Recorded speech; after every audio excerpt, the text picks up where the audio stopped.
Hey everyone, I hope you're all doing well today. Today I'm going to be doing a video on Cull. Cull is a brand new Vynnset card coming in the expansion slot of the Hunted, and I think it fills a lot of good roles for Vynnset.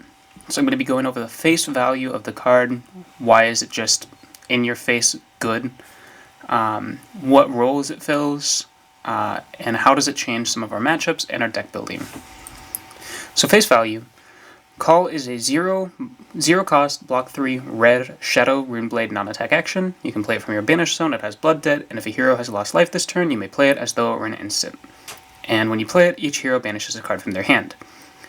So as we know, hand disruption is good. There's a reason that Succumb to Temptation is like $15 right now, and Cull is, in a way, another Succumb to Temptation. You don't get to choose, obviously. If you take any damage, I'm going to strip a card from your hand. Notably, it's a symmetrical effect, however you don't need a card in hand in order to play this. So you can just, use it as your banish for turn, you have no cards in hand, play Cull, and your opponent is forced to use a 3-card hand, or 4-card hand plus arsenal. So yeah, it's really good in that regard, and of course also it's a shadow non-attack that blocks 3. Vynnset likes blocking, or at least likes having cards that block well, and it's another shadow non-attack that you can use to do that. Flail, play Cull, pay the life to Vynnset, 1 unpreventable to close out the games when your opponent is at 1. So, aside from just being a face-up really good card on its own, it has a bit more role-filling options, such as disruptive capabilities. It can be used proactively on defense, which is not something that Vynnset has had much access to before. I mean, we have had Face Purgatory, but it's very hard to get full value off of that, especially in this meta. But you can essentially use this as a Scowling Fleshbag. So for example, if you are going against an Ira and they have 2 cards in hand, they pitch a blue, they swing Kadachi at you, you can take that 1 damage, and then play Cull and banish that 2 for 7 or 1 for 5 that they have in their hand, and banish a card from your hand. Usually the banishing from your hand is probably going to be pretty awkward, but if you have the rune chance already, it doesn't really matter. You're really only missing out on 1 value. Against aggressive decks, that's just going to be an all-star play, especially since they're going to have to think about it, and sometimes they'll have to make not good plays because they just have the possibility of you just completely blowing them out with that. It's similar to how people will make suboptimal plays when your opponent has Fleshbag on the field. But yeah, really good on defense. You get 3 Scowling Fleshbags in your deck. Notably, it cannot stop attack reactions. And what I mean by that is, if you take damage earlier in the turn and your opponent sends CNC at you, and then you say no blocks, play Cull, they'll have the banish on the stack, but they can just respond to it with the reaction. However, you could, when it's in the lair step, play Cull, and then they have to banish it before the attack is even on the field. So that works there. You can also deny arsenals on this. If they don't have go again and they have 1 card in hand, you can just say you are not arsenaling that card. Aside from that, it's also a Cornet Peak activation against these aggro decks. If you really do need that rune chant, you can just save it for next turn and say, you don't get to play a 5-card hand this turn. And it turns any attack into a widespread annihilation. If you have this sitting in banish, they know if they take any damage, you can just play that out and say, again, can't keep a 5-card hand. Aside from that, it is also another source of banish fill, which is really important for our defensive matchups. A lot of the time what will happen against these defensive matchups is you're going to spend about 3 turns doing absolutely nothing. You're going to banish, create a rune chant, pass, banish, create a rune chant, pass, and then on that 3rd turn you'll go off, and then you'll have nothing in banish, and you'll have to do that whole thing again.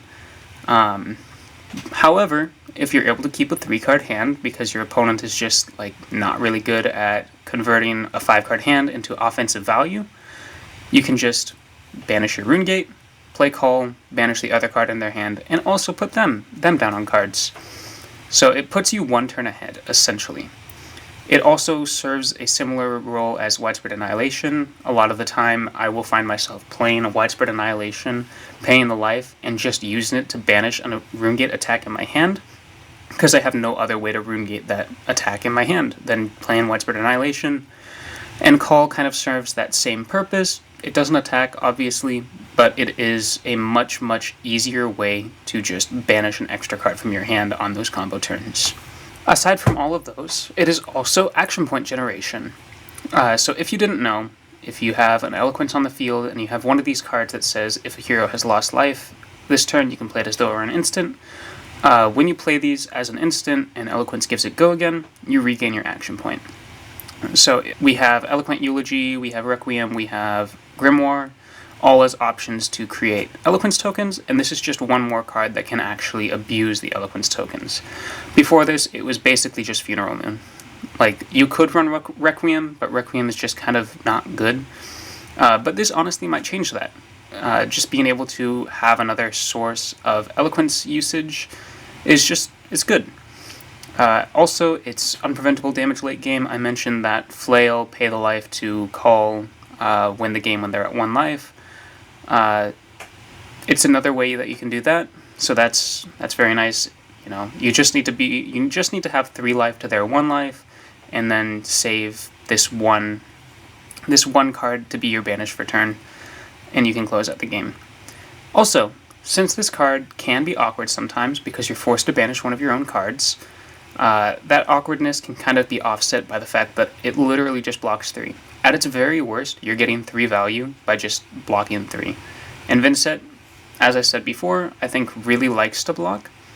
And a lot of the time, my heart hurts a little bit every time that I have to block with a 2 block, so it's nice to have another 3 block in the deck.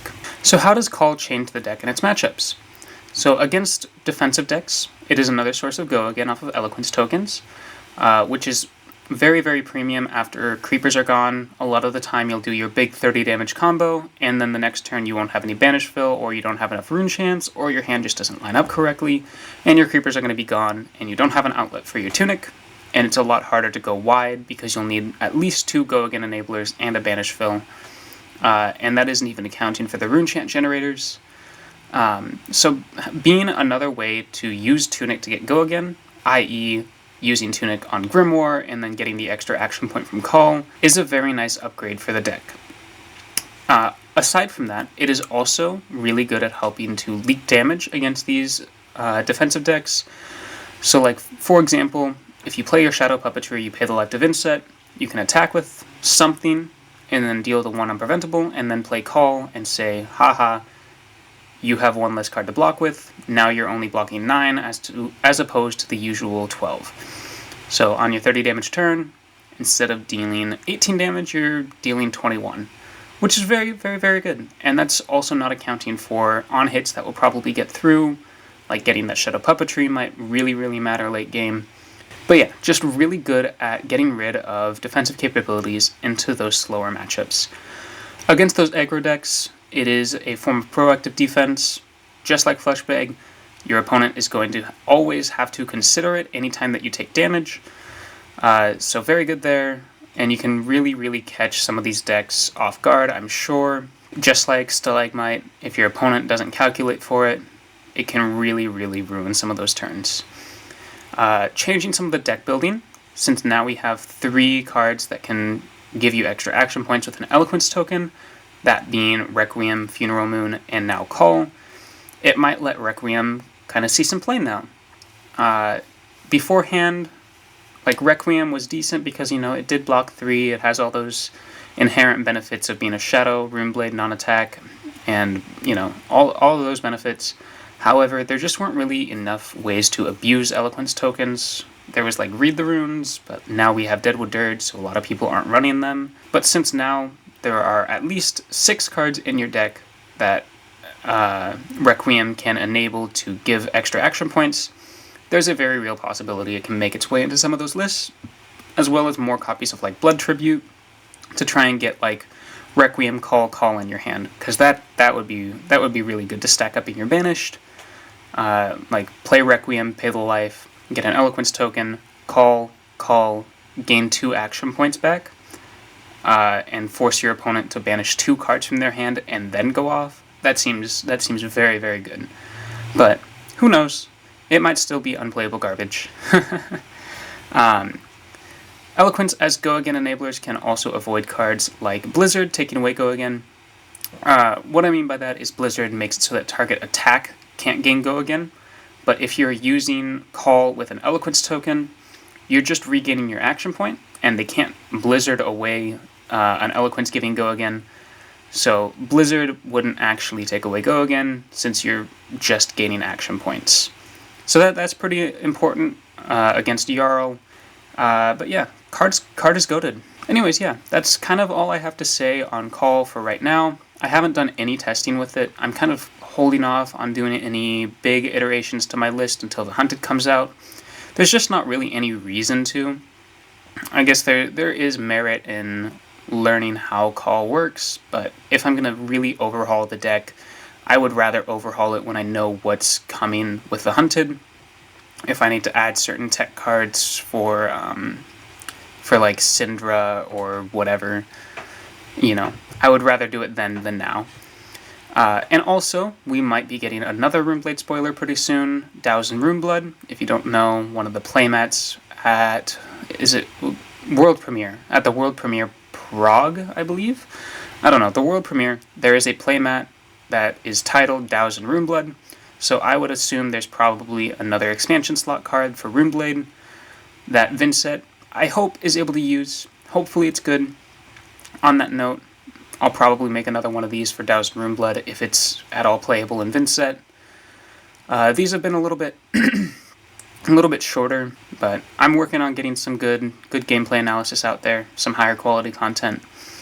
But yeah, gameplay analysis for Victor, Aurora, and New coming soon. I've got the games recorded. I just need to edit them, get my analysis all recorded and edited, and then I'll try and get those out as soon as possible.